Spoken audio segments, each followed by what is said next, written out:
அண்மை செய்தி.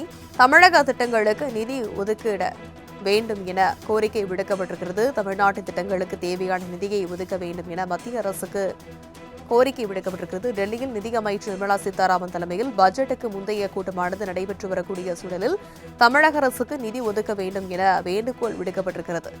டெல்லியில் நிதியமைச்சர் நிர்மலா சீதாராமன் தலைமையில் பட்ஜெட்டுக்கு முந்தைய கூட்டமானது தொடங்கி நடைபெற்று வரக்கூடிய சூழலில் தமிழக அரசு தரப்பிலிருந்து நிதி ஒதுக்க வேண்டுகோள் விடுக்கப்பட்டிருக்கிறது. விவரங்களை எமது செய்தியாளர் நந்தினி விவரிக்க கேட்கலாம். வணக்கம் நந்தினி, விவரம்.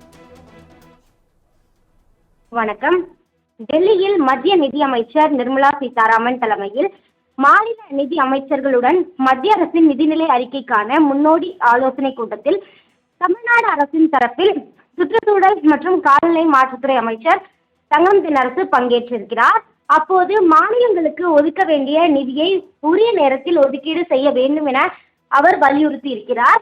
குறிப்பாக பார்த்தோம் என்றால், நீண்ட காலமாக நிலுவையில் இருந்த சென்னை மெட்ரோ ரயில் திட்டம் 2ஆம் கட்ட பணிக்கான ஒப்புதலை மத்திய அரசு 2024ஆம் ஆண்டு அக்டோபர் மாதம் அளித்ததாகவும், ஒப்புதல் அளிக்கப்பட்ட நாளிலிருந்து 1.5 ஆண்டுகள் கடந்துவிட்ட நிலையில் மத்திய அரசு அளித்த ஒப்புதலின் பலன்கள் முழுமையாக மாநில அரசிற்கு கிடைக்கப்பெறவில்லை எனவும் அவர் குறிப்பிட்டிருக்கிறார். மத்திய அரசின் ஒப்புதல் மற்றும் மத்திய அரசு தனது பங்கு தொகையான 9,500 கோடி ரூபாயை விடுவிப்பதை எதிர்நோக்கி தமிழ்நாடு அரசு இத்திட்டத்திற்கு முன்னதாகவே இத்தொகையை விடுவித்துள்ளதாக குறிப்பிட்டுள்ள அவர், மாநில அரசின் கடன்கள் மற்றும் நிலுவை கடன்களின் ஒரு பகுதியாக இடம்பெற்று வருவதாகவும் தெரிவித்திருக்கிறார்.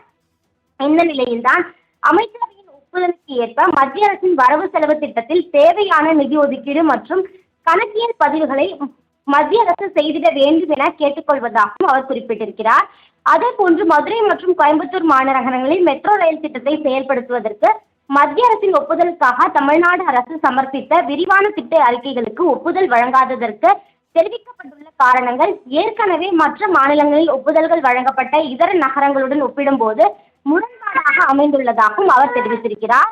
அந்த வகையில்தான் தமிழ்நாட்டிற்கு ஒதுக்கீடு செய்ய வேண்டிய நிதியை உரிய நேரத்தில் ஒதுக்கீடு செய்ய வேண்டும் எனவும் அவர் வலியுறுத்தியுள்ளது குறிப்பிடத்தக்கது. விவரங்களுக்கு நன்றி நந்தினி.